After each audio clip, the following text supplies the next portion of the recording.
Alright, so thanks for joining me for match 1. We won the die roll, and we will indeed play first. This hand is nice.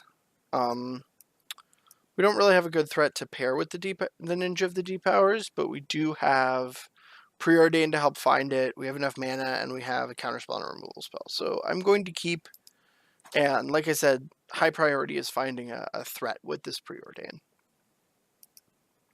So we're going to cast the Preordain. And I'm going to bottom both of those because, like I said, we need a threat. Seagate Oracle is not perfect, but it's fine. It's not bad.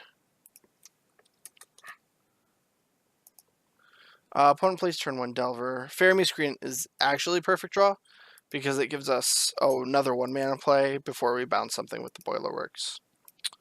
If our opponent's Delver flips, we can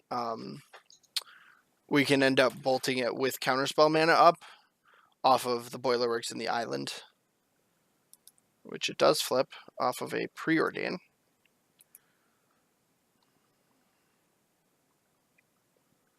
But opponent decides to cast a Ponder instead, which might be a mistake. Usually you want to play Preordain first, because it doesn't leave any cards on the top of your library.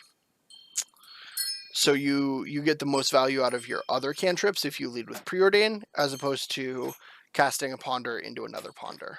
Alright, but they have a Terramorphic Expanse for Mountain. So they're looks like a pretty straightforward blue-red Delver deck so far.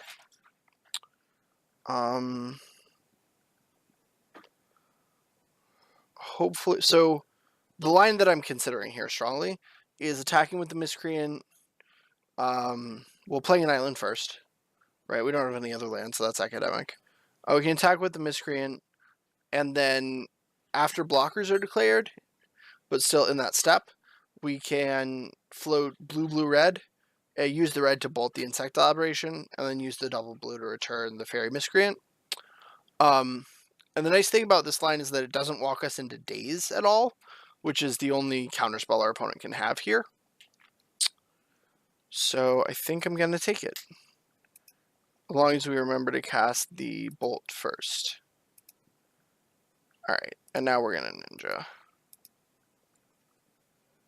And that deals 2 damage and draws us a card. Spellstutter Sprite is an excellent draw because we have this Miscreant to replay. Izzet Boilerworks is a little bit awkward as far as mana is concerned. That's a Gitaxian Probe. So Gitaxian Probe suggests that they're not a straight up blue-red Delver list. They're actually the blue-red Kiln Fiend and Nivix Cyclops sort of combo deck, because that also runs Delvers.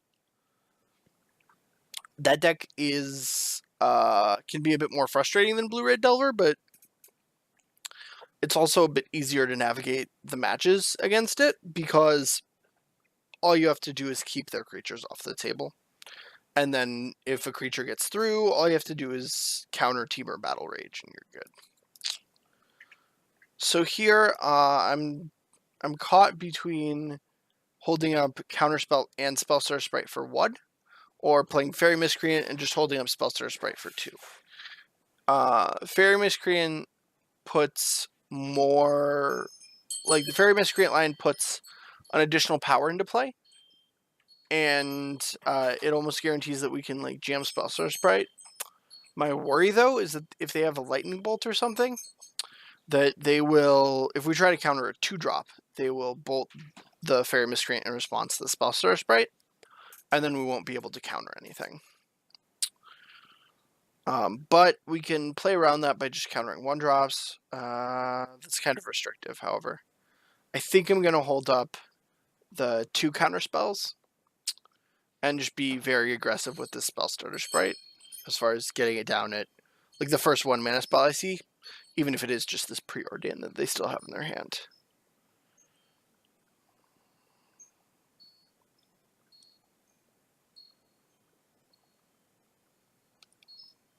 I need to get power on board and clock my opponent, or I'll just never be able to win. They'll just be able to craft the perfect hand, and we'll just end up losing like 5 or 6 turns from now when they have all the protection and all the pump they need.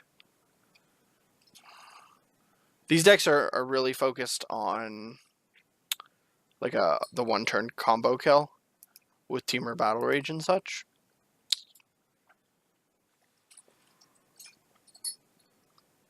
Okay.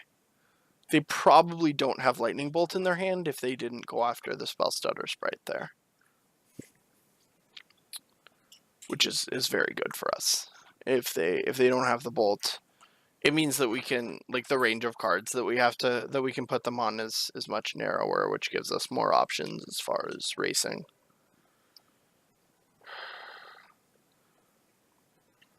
So they don't have another creature, which means Ninja of the Deep Hours is excellent here. And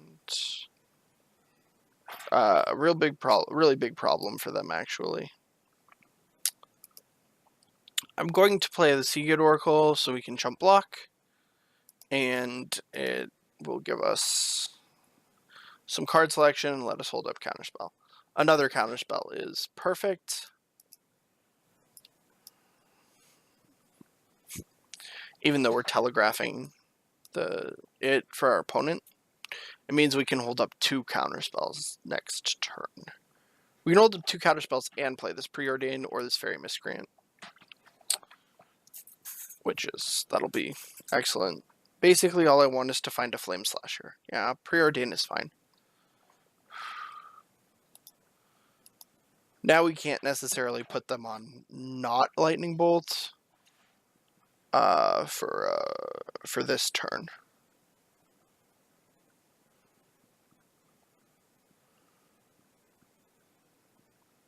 Probe is fine. We might be in a bit of trouble here. Having Counterspell instead of like an instant speed removal spell is good because they have a variety of ways to protect from instant speed removal spells. Mostly just Apostle's Blessing, but like if we had a removal spell, we'd have to play around Apostle's Blessing and Dispel, and potentially Mutagenic Growth if our removal spell is damage based. Now we only have to play around Dispel.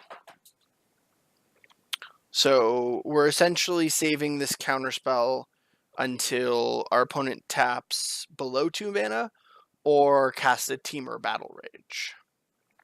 We're going to counter the Battle Rage very aggressively because if we don't counter it, then it's just lethal. If they tap below 2 mana, we don't have to be scared of a Battle Rage this turn. So we will also counter the spell that they play below 2 mana. It takes them below 2 mana. Just because I want to free up some of my mana next turn. Lightning Bolt, and that threatens lethal, so we're forced to counter it. Because their Cyclops goes to 13 power, and it gets rid of my blocker. If they have Battle Rage here, we're dead anyway. Which they do. Okay, well, that was a thing. Sideboarding. Geist doesn't do much. It's pretty expensive if they're trying to kill us in one shot. They don't have any artifacts, so I don't need Echoing Ruin. Hang on, let me make this a little bigger. Not that much bigger, though. Okay. They don't rely on the graveyard, so Relic is out. Now, they also don't rely on X1, so Electric is out. I think I want all 7 blasts. Pyroblasts counter like all of their blue spells and can destroy a Delver / Aberration or a Nivix Cyclops. Hydroblast counters Temur Battle Rage and can destroy Nivix Cyclops or Kiln Fiend. So they go on all 7 of these. Now, as far as the rest of the cards go, Muldrifter is really expensive, so that's definitely a consideration to cut. Lightning Bolt doesn't hit Nivix Cyclops, and it doesn't hit Kiln Fiend or Insectile Aberration through Mutagenic Growth, so that's also a potential cut. Seagate Oracle is Seagate Oracle is very expensive, and it doesn't pressure the opponent tremendously well or block tremendously well, so that's definitely a consideration. I like all the cantrips. I like all the counterspells. I like all of the flame slashes, all the other threats, and obviously the cards that I brought in. So we need to take out 7 out of these 12. I think lightning bolts are the best cards out of these, because they do still kill 2 out of their 3 creatures. And I think Sea-Gate Oracle is just better than Muldrifter. Especially like on turn 5, I would rather put the body into play and scry, or like a sleight of hand, than I would just draw 2 cards without a body. So, oh, I have to cut 7 cards, excuse me. So we'll cut 2 more oracles. Leaves us pretty light on threats, but our opponent has a lot of dead cards if we can deal with all of their threats. So that's probably fine. There's a chance I want to cut 1 lightning bolt for 1 more Sea-Gate Oracle, just to get up to like 13 threats instead of down to 12. We have, 26 ways to interact or to find interaction, plus sprites. I think this is fine. Yeah, this is good. I have the blasts, which are more functional than the bolts anyway, so bolt is fine, but it's nothing special. Oof. I don't think this hand is good enough to keep. We don't have any card selection, which is the important thing. So if they play any threat on curve, there's no way we can stop it. Because we also don't have a Fairy Miscreant. So I'm going to mulligan. And this hand is much better, I think. We have some card selection in Oracle. We have some counter spells. Spellstutter Sprite is good, but I don't think it's what we want. If our opponent plays... Actually, yeah. That's actually a question. So if our opponent plays an early creature... Like, we're not going to be able to counter anything until our opponent's turn 3. If they play Nivix Cyclops on turn 3, then we can't counter it with the Spellstutter Sprite, because we'll only have a Fairy Miscreant in play. If we draw an island, then we can counterspell it with one of these counterspells, but that's not tremendously likely if we keep the Spellstutter Sprite on top. However, if we bottom the Sprite and don't find a basic island, then we can't counter anything. So, until like turn 4, which might be too late. So the question is, do we want to dig for removal? Or do we want to keep the Spellstutter Sprite and hope it works out? Our opponent also went down to 6.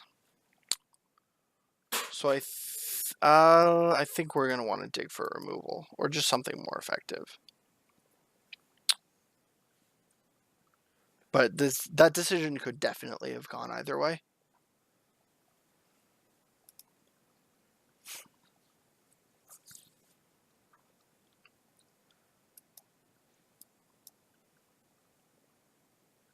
Basic mountain, and then they're thinking, okay. Alright, so Swiftwater Cliffs is perfect.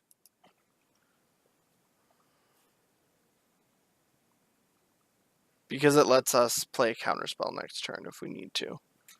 Opponent might want to bolt this. Yeah, they're bolting the Miscreant, which makes me glad I didn't keep the Spellstutter Sprite. And that was another consideration that I probably should have taken into account that I didn't, which is they could have a bolt for the Miscreant, and that would make the Spellstutter Sprite significantly worse. So I'm going to fire off a Preordain here. Pyroblast is a great card, actually. I don't want the Spellstutter Sprite. Pyroblast is a great card because it gives us a 1-mana spell when we have to bounce the Swiftwater Cliffs. So that's good. We can pass the turn, develop our mana, and still have the 1-mana counterspell for Delver or a Nivix Cyclops, which should be enough.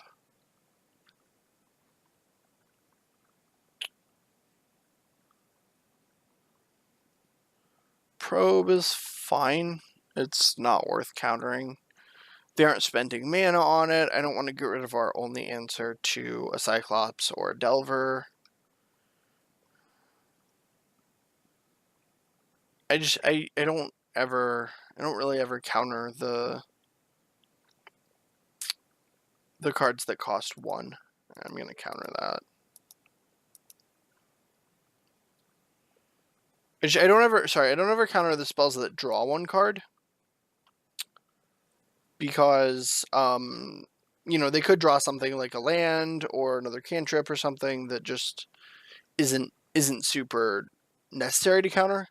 But sometimes if I know my opponent's hand is a little weak and they're like digging with a cantrip, I'll counter it. And Brainstorm is obviously has the potential to draw more than 1 card. So against those decks, I'll value my counterspells on their Brainstorms more highly than I would against like a Probe or a Preordain or something like that.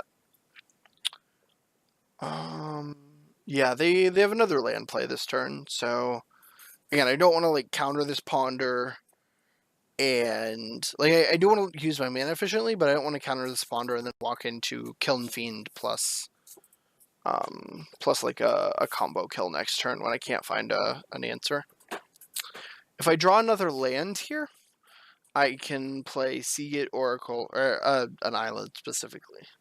I can play Seagate Oracle and hold up Counterspell. If I don't draw one, it might be worth it to play the Seagate Oracle anyway to try to hit one, because I do need to advance the game a little bit. Again, giving this Kiln Fiend deck infinite time is not where you want to be.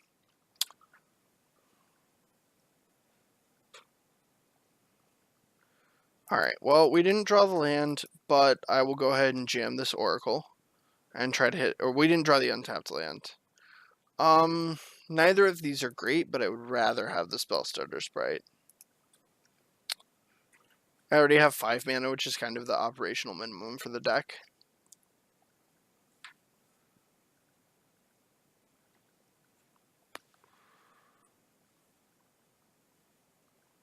Okay.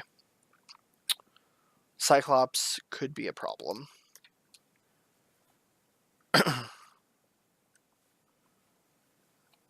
We have plenty of counter spells, but that's gonna get dispelled. That draws them 2 cards. I don't want that happening.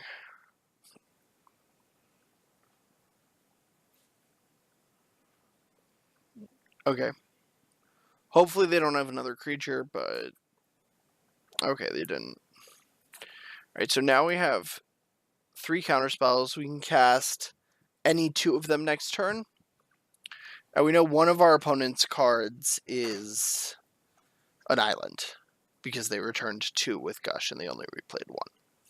So they have possibly 4 cards, and we have plenty of counter spells. I'm going to go ahead and Spellstutter Sprite this, because Sprite is so limited on what it can counter.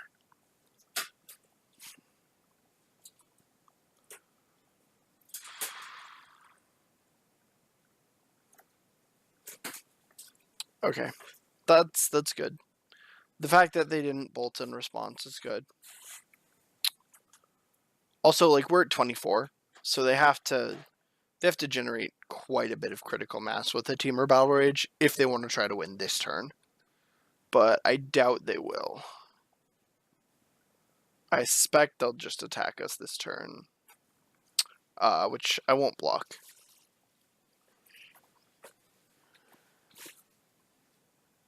Miscreant is good, and it doesn't prevent us from casting anything else.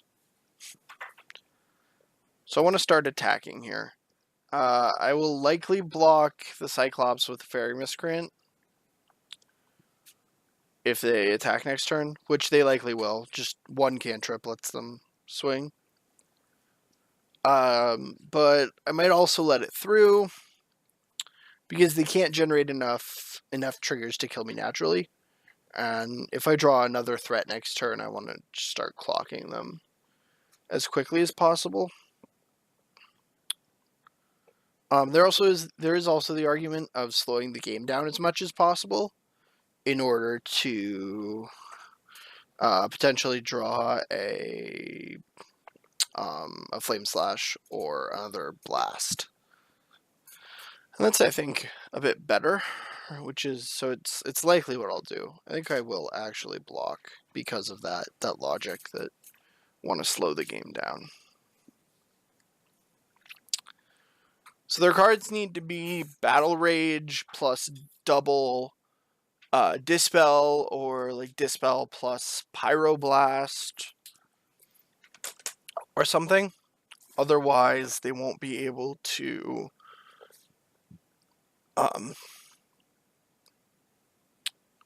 they won't be able to beat me. They won't be able to beat my 2 counter spells, and then I'll just chump block. It's weird that our opponent is tanking for so long after they cast the Mutagenic Growth, because like that's a card you only really want to commit if you have like if you're planning on actually acting. And if they play the Battle Rage, I don't really have to do anything, but if they like have other spells in hand, then I will have to counter it, because the triggers will bring it up. Will bring their power too high, and I can't counter the triggers. Alright, so they dispel my counter spell, which I will let resolve, and then I will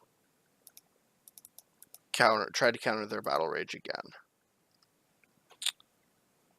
If they have exactly Pyroblast. Okay, they did not have Pyroblast. So that's excellent. They have 1 card in hand. They likely can't attack next turn. And we draw a Seagate Oracle, which is fantastic. Great at jumping in front of cards. Oh. That ninja's perfect.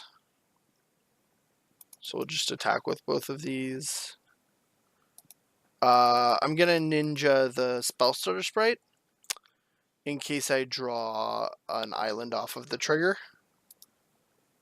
I didn't, but I drew a Pyroblast, so we're going to get rid of the Cyclops right away. And now we're in a very commanding position, but things can still go wrong. And things did not. Opponent conceded. Okay, so on the draw, I'm not sure much changes. Consideration is we might want the Lightning Bolt over the second Oracle. Because we're on the draw, we'll have to more aggressively deal with what our opponent has. But we have plenty of blasts. And we also have these Flame Slashes, and we already have 3 Lightning Bolts. So that's 14 points of 14 1-mana removal spells, for some of which are conditional, some of which just the Flame Slashes actually are not. I think we need a certain amount of threat density to win the game. Again, if our clock is too slow, they'll just draw. They can like wait for as long as possible until they assemble a critical mass of protection spells and counter spells. This hand is pretty awful because we don't have a red source and we don't have any way to help find lands. So I'm gonna mulligan. This hand is much better. We have Preordained to help us find a red source. We have a counterspell and a Pyroblast. And we get a Scry.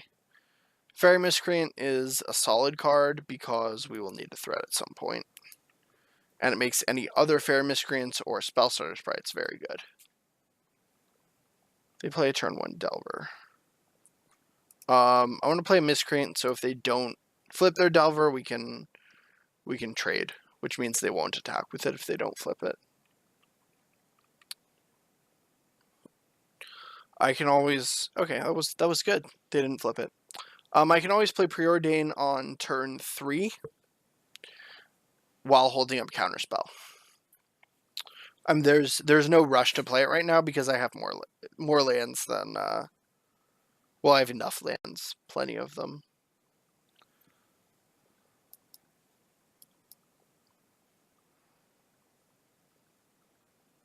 Huh.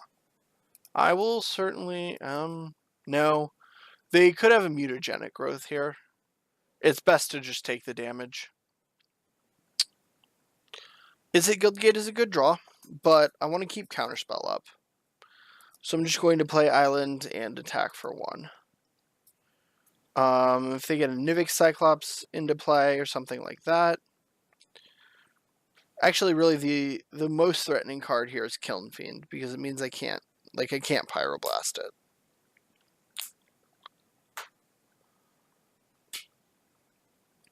Opponent fails to flip Delver once again, which means they either have a lot of lands, a lot of creatures, or both. No lands, no red source. So the assumption that I can make, I feel like it's a pretty safe assumption, is that they have plenty of red creatures in play, including like Kiln Fiends or Nivix Cyclopses.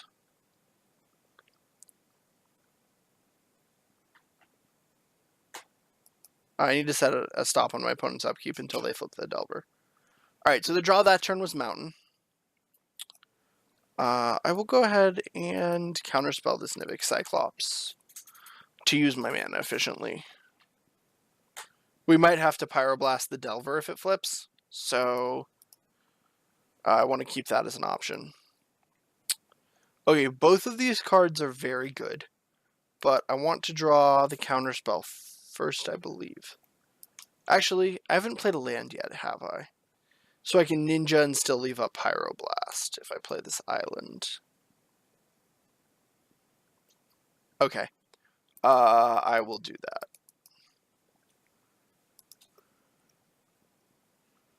Getting Ninja into play is pretty solid because it really puts my opponent under some pressure. Even if it's only 2 damage a turn, the drawing a card every turn puts me very far ahead if they can't answer it. So, holding up this Pyroblast. If my opponent's Delver flips on a Gush, which I do want to counter if I can. But if this is another Cyclops, then I will counter that instead.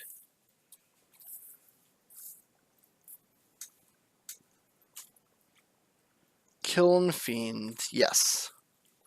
That is a bit of a problem. And why I possibly should have played more conservatively there. Hang on. So they have a blue up. Hopefully it's not a blast. I'm going to counter the Gush. Okay. So that's solid. And they do get to attack for 3. But Lightning Bolt is actually a fantastic draw. And I will fire it off now when I have Counterspell backup guaranteed.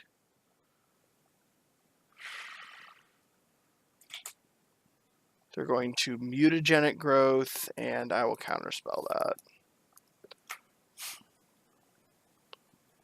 Resolves. Resolves. Okay. So now I can attack, deal them 2 and draw a card. And then I didn't draw anything of value, so I'm going to play the Miscreant and the Swiftwater Cliffs. And I guess Swiftwater Cliffs is a little bit of value because it ensures that I'm ahead in the race if they don't have a bolt. But us sitting on these 2 lands in hand is a little precarious, especially because our opponent just brick-walled our Ninja. But we can just destroy this Nivix Cyclops here. The Hydroblast. And then I get to attack with, I think, both of these.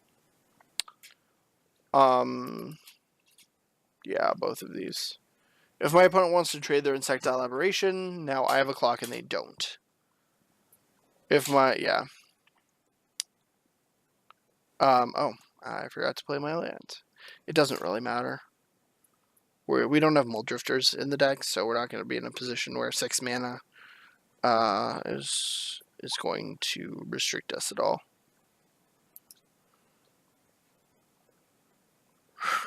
Opponent says, I remember back when people were too broke to have loads of Pyro and Hydroblast. Those were good times.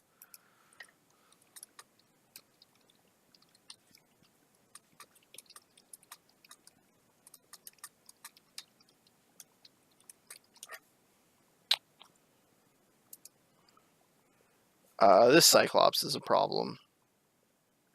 Just like a tremendous problem. I'm going to keep Miscreant back to buy me a turn. Their clock is far faster than mine with the with the Cyclops and 3 cards in hand, but as long as they don't have a Battle Rage, I will be okay. And it looks like they just might just have it. Nope. Okay. So Lightning Bolt is basically +1 damage there. I have another Miscreant, which is not helpful given that my first one died.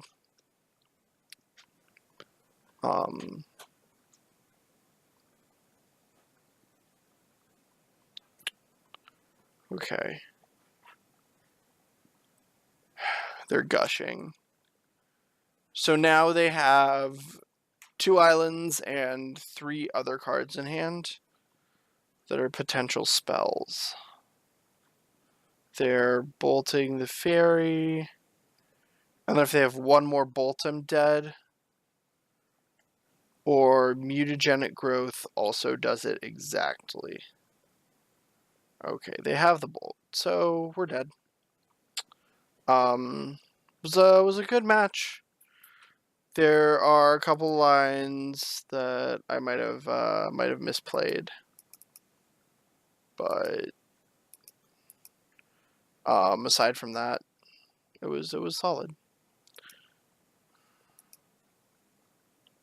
So thanks for watching, and stay tuned for the next match.